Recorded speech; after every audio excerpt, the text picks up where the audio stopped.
Assalamualaikum warahmatullahi wabarakatuh. Hai sahabat kimia, di video kali ini saya akan menjelaskan mengenai konsep mol. Materi konsep mol ini sangat penting untuk memecahkan soal-soal mengenai perhitungan kimia. Oke, langsung saja kita ke skema konsep mol.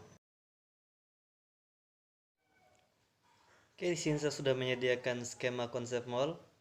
Jadi adik-adik bisa melihat sendiri bagaimana hubungan antara massa, jumlah partikel, molaritas, dan volume pada keadaan STP dan non-STP dengan mol suatu zat. Antara massa, molaritas, jumlah partikel, dan volume dengan jumlah mol suatu zat di sini dihubungkan oleh tanda panah. Tanda panah dua arah yang mengarah ke arah mol ataupun yang ke arah massa dan yang lainnya. Jadi tanda panah ini berguna untuk bagaimana kita ingin menggunakan rumus yang tepat untuk memecahkan suatu kasus perhitungan kimia. Misalkan kita memiliki data tentang massa dan ingin mencari mol suatu zat. Di sini kita tinggal menggunakan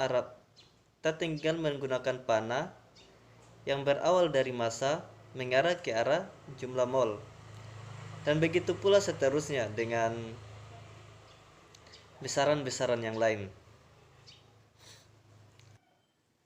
Untuk perhitungan lain misalnya, kita memiliki data tentang jumlah partikel dan ingin mencari molaritas zat tersebut.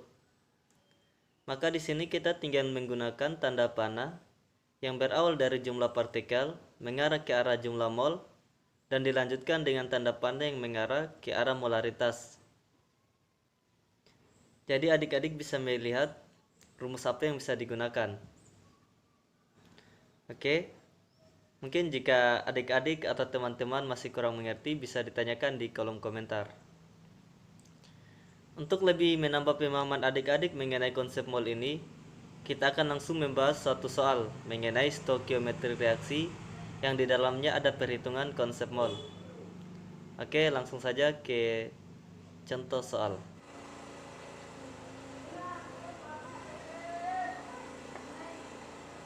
Besi bereaksi dan belerang membentuk besi 2 sulfida menurut persamaan reaksi ferum padat ditambah sulfur dalam keadaan padat pula menjadi FeS atau ferum 2 sulfida dalam kondisi padat.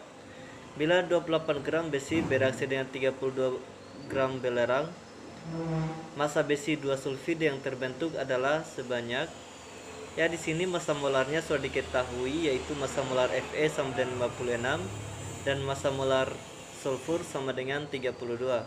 Oke sahabat kimia, soal-soal seperti ini atau sejenisnya bisa kita selesaikan dan menggunakan konsep mol dan persamaan reaksi. Mula-mula kita gunakan konsep mol untuk mencari mol dari Fe dan S. Setelah itu kita masukkan dalam persamaan reaksi, kita masukkan mol mula-mula, reaksi, dan setimbang. Mol mula-mula yaitu mol pada keadaan awal kedua zat tersebut atau kedua unsur tersebut. Mol pada reaksi kita gunakan mol yang paling sedikit di antara keduanya. Karena mol Fe yang paling sedikit, maka kita gunakan Fe sebagai pereaksi pembatas. Kemudian kita gunakan perbandingan koefisien untuk mencari mol dari FeS atau ferum 2 sulfida. Setelah mendapatkan mol dari ferum 2 sulfida, kita gunakan kembali konsep mol untuk mencari massa dari ferum 2 sulfida tersebut, yaitu mol kali Mr. Dan kita dapatkan massa dari ferum 2 sulfida yaitu 44 gram. Ya, jadi sahabat kimia bisa menyelesaikan soal-soal seperti ini dan sejenisnya dan menggunakan konsep mol. Makanya konsep mol itu sangat penting untuk dipelajari dan dipahami oleh adik-adik jika ingin mendalami ilmu kimia. Oke, itu saja video dari saya. Sampai bertemu pada video-video selanjutnya. Jangan lupa like and subscribe supaya channel ini lebih berkembang lagi. Terima kasih. Assalamualaikum warahmatullahi wabarakatuh.